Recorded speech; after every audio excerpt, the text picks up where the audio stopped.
Hello friends, welcome to my YouTube channel GS exam solution. दोस्तों, आज की इस वीडियो में हम इम्पोर्टेंट क्वेश्चन सीरीज जो आपका लुसेंट का है, लुसेंट के जो आपका वस्तुनिष्ठ सामान्य ज्ञान है, इसके क्वेश्चनों को देखेंगे। तो टॉप 50 क्वेश्चन है इसमें, जो आपके जीके संजीवनी डोज के नाम से यह सीरीज चलाई जाएगी, जिसमें भूगोल, इतिहास, पॉलिटी और सामान्य विज्ञान से संबंधित प्रश्न है। ठीक है, तो डेली आपको यह पार्ट दिया जाएगा। डेली आपको 3 बजे दोपहर में यह दिया जाएगा, क्योंकि 12 बजे उत्तर प्रदेश यूपीपी कांस्टेबल का बैच चल रहा है। तो जो लोग भी इसको ज्वाइन करना चाहते हैं ज्वाइन कर सकते हैं। आज आपको यह वीडियो 12 बजे दी जा रही है, लेकिन बाकी के दिनों में 3 बजे आपको यह वीडियो दी जाएगी। ठीक है, तो जिसको भी लुसेंट का जो चल रहा है टॉप 50 क्वेश्चन, इसको ज्वाइन करना है तो आप हमारे साथ जुड़ सकते हैं। ठीक है, तो चलिए लुसेंट के क्वेश्चन को कवर करेंगे। तो सबसे पहले क्वेश्चन में है आपका कि किस वेद में प्राचीन वैदिक युग की संस्कृति के बारे में सूचना दी गई है।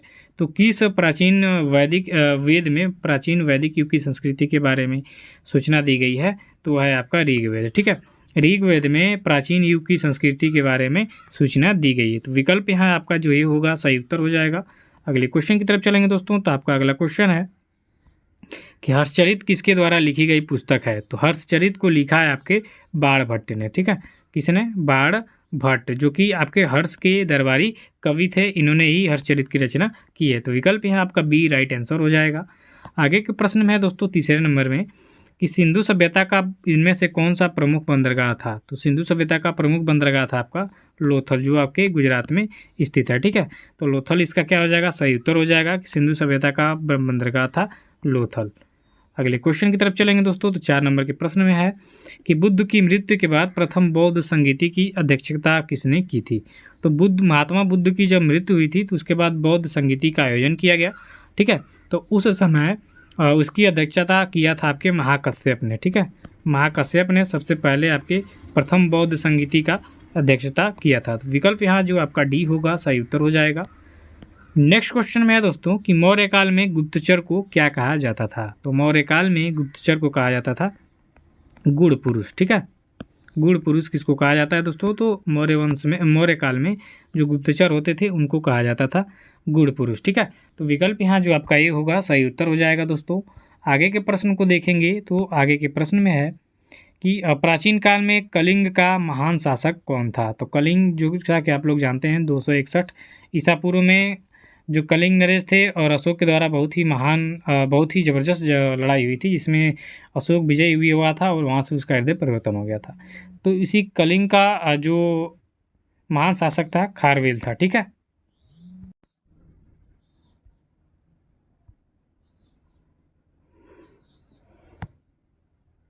चलिए 7 नंबर का प्रश्न देख लेंगे कि आगरा नगर की स्थापना किसके द्वारा की गई थी। तो आगरा जो नगर है इसकी स्थापना हुई थी आपके 1504 ईस्वी में। ठीक है, याद रखिएगा, आगरा शहर की स्थापना 1504 में हुई थी और सिकंदर लोदी ने इसे बताया था। ठीक है, तो इसका राइट आंसर हो जाएगा विकल्प सी कि आगरा नगर की स्थापना सिकंदर लोदी ने किया था और इसकी स्थापना 1504 में हुई थी। आगे के प्रश्न में है दोस्तों कि ब्रिटिश सरकार ने भारत में अस्थायी बंदोबस्त कब लागू किया था। तो ब्रिटिश सरकार जो थी, जैसा कि आप लोग जानते हैं कि अंग्रेज जो थे 1600 ईस्वी में भारत आए थे, और इन्होंने जब भारत में आके भारत की सत्ता अपने हाथ में ली तो इन्होंने सबसे पहले अस्थायी बंदोबस्त लागू किया था, और यह लागू किया था 1793 में। ठीक है, 1793 ईस्वी में अस्थायी बंदोबस्त को लागू किया गया था। तो विकल्प यहाँ डी राइट आंसर हो जाएगा इसका। आगे के प्रश्न में है दास प्रथा को किस वर्ष समाप्त किया गया। तो दोस्तों दास प्रथा को सबसे पहले समाप्त किया गया 1843 में। ठीक है, 1843 ईस्वी में जो है आपका दास प्रथा को समाप्त कर दिया गया था। अगले नंबर के प्रश्न में है दोस्तों कोलकाता उच्चतम न्यायालय के प्रथम मुख्य न्यायाधीश कौन थे। तो कोलकाता उच्चतम न्यायालय के प्रथम न्यायाधीश थे आपके एलिजा इम्पे। ज्ञातव्य रहे आपको कि सबसे पहले कलकत्ता उच्चतम न्यायालय की स्थापना हुई थी। ठीक है, और यहीं से सभी न्यायिक जो भी न्यायिक कार्य होते थे कोलकाता से होते थे, क्योंकि भारत की राजधानी कोलकाता थी। एलिजा इम्पे जो है यह कोलकाता उच्चतम न्यायालय के प्रमुख मुख्य न्यायाधीश थे। आगे के प्रश्न में है भूगोल से कि विश्व का सबसे बड़ा द्वीप कौन है। तो विश्व का सबसे बड़ा द्वीप है ग्रीनलैंड। ठीक है, देखिए नाम जैसा है ऐसा है नहीं, ग्रीनलैंड है लेकिन चारों ओर बर्फ से ढका हुआ है, और जो आइसलैंड है ये हरा भरा घास का मैदान है। ठीक है, तो याद रखिएगा विश्व का सबसे बड़ा द्वीप ग्रीनलैंड है। आगे के प्रश्न में है कि सूर्य में सर्वाधिक कौन सी गैस है, यानी सूर्य जो है सर्वाधिक किस गैस से मिलकर बना है। तो इसमें सबसे ज़्यादा मात्रा है आपके हाइड्रोजन की, किसकी?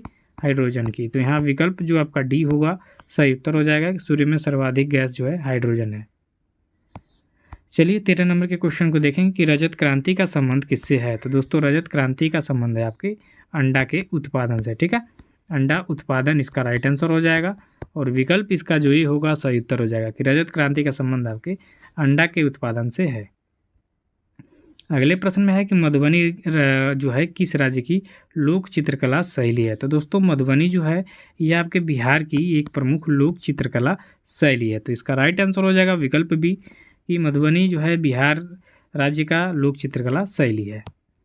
15 नंबर के प्रश्न में है कि ऑस्कर पुरस्कार की शुरुआत कब हुई थी। तो दोस्तों ऑस्कर पुरस्कार जो कि फिल्म के क्षेत्र में जाता है और फिल्म का सबसे बड़ा यह पुरस्कार है, इसकी स्थापना हुई थी 1929 ईस्वी में, ठीक है। ये आपका 1929 में इसकी स्थापना हुई थी और यह फिल्म के क्षेत्र में दिया जाता है।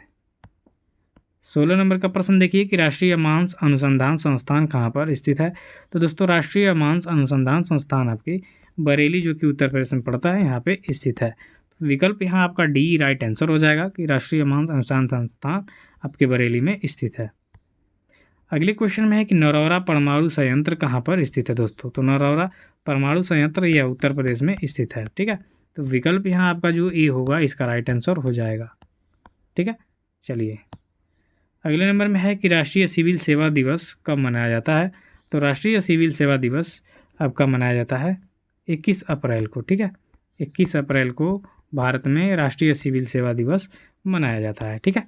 चलिए अगले नंबर में है कि इबोला क्या है। तो इबोला क्या है दोस्तों, इबोला एक जो है वायरस है, ठीक है, विषाणु है, ठीक, एक विषाणु है यानी वायरस है, ठीक है। चलिए आगे के प्रश्न को देखेंगे कि मिर्च महोत्सव कहाँ पर मनाया जाता है मित्रों। तो मिर्च महोत्सव मनाया जाता है आपके मध्य प्रदेश में, ठीक है। जैसे लगा है मिर्च, मिर्च से मतलब मध्य प्रदेश, ठीक है। तो याद रखिएगा कि मिर्च महोत्सव आपके मध्य प्रदेश में मनाया जाता है। अगले नंबर के प्रश्न में है कि डीजल इंजन का आविष्कार किसने किया था दोस्तों। तो डीजल इंजन का जो आविष्कार है सर रुडोल्फ ने किया था, ठीक है। रुडोल्फ इसका राइट आंसर हो जाएगा। 22 नंबर के प्रश्न है कि दूध के दही के रूप में जमने का क्या कारण है। तो दूध के दही के रूप में जमने का कारण है लैक्टोबैसिलस, ठीक है। लैक्टोबैसिलस एक प्रकार के जीवाणु होते हैं या दूध से दही जमने के रूप में सहायक होते हैं, ठीक है। तो यहाँ विकल्प आपका जो बी होगा राइट आंसर हो जाएगा मित्रों। आगे के प्रश्नों को देखेंगे तो आगे के प्रश्न में है कि पारिस्थितिकीय विज्ञान केंद्र आपका कहाँ पर स्थित है। तो देखिए यह चीज़ जो है आपके बेंगलुरु में स्थित है। पारिस्थितिकीय विज्ञान केंद्र आपके बेंगलुरु में स्थित है। तो विकल्प यहाँ जो सी होगा राइट आंसर हो जाएगा। 24 नंबर के क्वेश्चन में है कि लुई पाश्चर ने किसकी खोज की। तो दोस्तों लुई पाश्चर ने रेबीज रोधी टीके की खोज की थी, ठीक है। तो रेबीज रोधी टीका इसका राइट आंसर हो जाएगा कि लुई पाश्चर ने रेबीज रोधी टीका का आविष्कार किया था या खोज किया था। आगे के प्रश्न में है कि वायु की आर्द्रता मापने के लिए कौन सा यंत्र प्रयोग किया जाता है। तो दोस्तों वायु की आर्द्रता मापने के लिए हाइग्रोमीटर का इस्तेमाल किया जाता है। जो हाइग्रोमीटर होता है इससे हम वायु की आर्द्रता मापते हैं। तो विकल्प यहाँ आपका ये राइट आंसर हो जाएगा। 26 नंबर के प्रश्न में है कि कोशिका की आत्महत्या थैली किसे कहा जाता है। तो दोस्तों कोशिका की जो आत्महत्या थैली है वह लाइसोसोम को कहा जाता है। किसको? लाइसोसोम। तो इसका राइट आंसर हो जाएगा विकल्प बी कि कोशिका की आत्महत्या थैली लाइसोसोम को कहा जाता है। आगे के प्रश्न में है कि कोशिका का ऊर्जागिरी जो पावर हाउस है किसे कहा जाता है। तो कोशिका का पावर हाउस या ऊर्जागिरी आपके माइटोकॉन्ड्रिया को कहा जाता है, ठीक है। तो माइटोकॉन्ड्रिया इसका क्या हो जाएगा, सही उत्तर हो जाएगा, ठीक है, माइटोकॉन्ड्रिया। तो विकल्प यहाँ सी इसका राइट आंसर हो जाएगा। आगे के प्रश्न को देखिए 28 नंबर में कि पीतल किन दो धातुओं का मिश्रण है। तो दोस्तों पीतल जो है यह तांबा और जस्ता का एक मिश्रण होता है, ठीक है। तो इसका राइट आंसर हो जाएगा विकल्प डी कि आपका जो पीतल होता है तांबा और जस्ता का मिश्रण होता है। 29 नंबर का क्वेश्चन देखिए कि चूने में पानी मिलाने पर कौन सी गैस निकलती है। तो चूना में जब पानी मिलाते हैं तो CO2 निकलती है यानी कार्बन डाइऑक्साइड जो होती है यह बाहर निकलती है, ठीक है। तो विकल्प ए आपका सही उत्तर हो जाएगा। 30 नंबर के क्वेश्चन को देखिए कि शरीर की सर्वाधिक प्रबल अस्थि यानी मजबूत अस्थि कौन होती है। तो शरीर की सर्वाधिक प्रबल अस्थि होती है जबड़े की, ठीक है। तो इसका राइट आंसर हो जाएगा विकल्प बी। जबड़े की अस्थि जो होती है शरीर की सर्वाधिक प्रबल अस्थि होती है। 31 नंबर का क्वेश्चन है कि बलवंत राय मेहता समिति का गठन किस वर्ष किया गया। तो दोस्तों बलवंत राय मेहता समिति का गठन 1957 में किया गया था। तो विकल्प यहाँ जो सी होगा राइट आंसर हो जाएगा। बलवंत राय मेहता समिति जो है पंचायती राज व्यवस्था से संबंधित है, ठीक है। तो याद रखिएगा बलवंत राय मेहता समिति का गठन 1957 को किया गया था। आगे के प्रश्न में है कि राष्ट्रीय पिछड़ा वर्ग आयोग की स्थापना कब हुई थी। तो राष्ट्रीय पिछड़ा वर्ग आयोग की स्थापना हुई थी 1993 ईस्वी को, ठीक है। तो यहाँ विकल्प आपका जो होगा डी सही हो जाएगा। अब 33 नंबर का क्वेश्चन है कि किस संविधान संशोधन अधिनियम द्वारा लोकसभा के कार्यकाल को 6 वर्ष से घटाकर 5 वर्ष कर दिया गया, ठीक है। तो किस संविधान के संशोधन अधिनियम द्वारा लोकसभा का पहले कार्यकाल 6 वर्ष का था, घटा के 5 वर्ष कर दिया गया। तो वो था आपका 44वें, ठीक है, 44वें संविधान के संशोधन द्वारा लोकसभा का जो कार्यकाल था 6 वर्ष से घटा के 5 वर्ष कर दिया गया। 34 नंबर के क्वेश्चन को देखिए कि अमेरिका की संसद को क्या कहा जाता है। तो अमेरिका की संसद का नाम है दोस्तों कांग्रेस, ठीक है। जैसे हमारे यहाँ कांग्रेस जो भारतीय पार्टी है ये, तो कांग्रेस वहाँ अमेरिका में संसद को कहते हैं, ठीक है, ध्यान दीजिएगा। अगले नंबर का प्रश्न है कि भारत के प्रथम उपराष्ट्रपति कौन थे। तो भारत के सबसे पहले उपराष्ट्रपति थे डॉक्टर सर्वपल्ली राधाकृष्णन। तो यहाँ विकल्प आपका सी राइट आंसर हो जाएगा। आगे के प्रश्न को देखेंगे 36 नंबर में कि अनुच्छेद जो 63 है इसका संबंध किससे है। तो दोस्तों अनुच्छेद 63 का संबंध भारत के उपराष्ट्रपति के पद से होता है, ठीक है। तो यहाँ विकल्प आपका जो डी होगा इसका राइट आंसर हो जाएगा कि अनुच्छेद 63 का संबंध भारत के उपराष्ट्रपति से है, ठीक है। चलिए 37 नंबर के क्वेश्चन को देख लेंगे कि बिहार राज्य में लोकसभा की सीट कितनी है।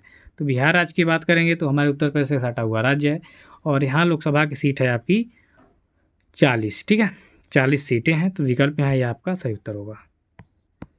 आगे के प्रश्न में कि उत्तर प्रदेश में लोकसभा की सीट कितनी है दोस्तों। तो उत्तर प्रदेश में 80 लोकसभा की सीटें हैं जो सर्वाधिक हैं पूरे भारत में, ठीक है, बी सही होगा। 39 नंबर में है कि भारतीय संविधान की 10वीं अनुसूची किससे संबंधित है। तो भारतीय संविधान की 10वीं जो अनुसूची है वो आपके संघ की भाषाओं से संबंधित है, ठीक है। तो विकल्प यहाँ आपका जो होगा ये सही उत्तर हो जाएगा। सॉरी यहाँ पे दल बदल होगा, ठीक है, दल बदल कानून से, ठीक है, दल बदल कानून से संबंधित है। अब 40 नंबर का क्वेश्चन है आपका कि भारतीय संविधान में मौलिक कर्तव्य का विचार किस देश से लिया गया है। तो भारतीय संविधान में मौलिक कर्तव्य का विचार आपके रूस से लिया गया है। तो इसका राइट आंसर हो जाएगा विकल्प डी। 41 नंबर में है कि वैनगंगा तथा पैनगंगा किसकी सहायक नदी है। तो वैनगंगा और पैनगंगा जो है आपके गोदावरी नदी की प्रमुख नदियाँ हैं, ठीक है। ये आपका गोदावरी नदी हो गया विकल्प ए। चलिए 42 नंबर का क्वेश्चन देखिए दोस्तों।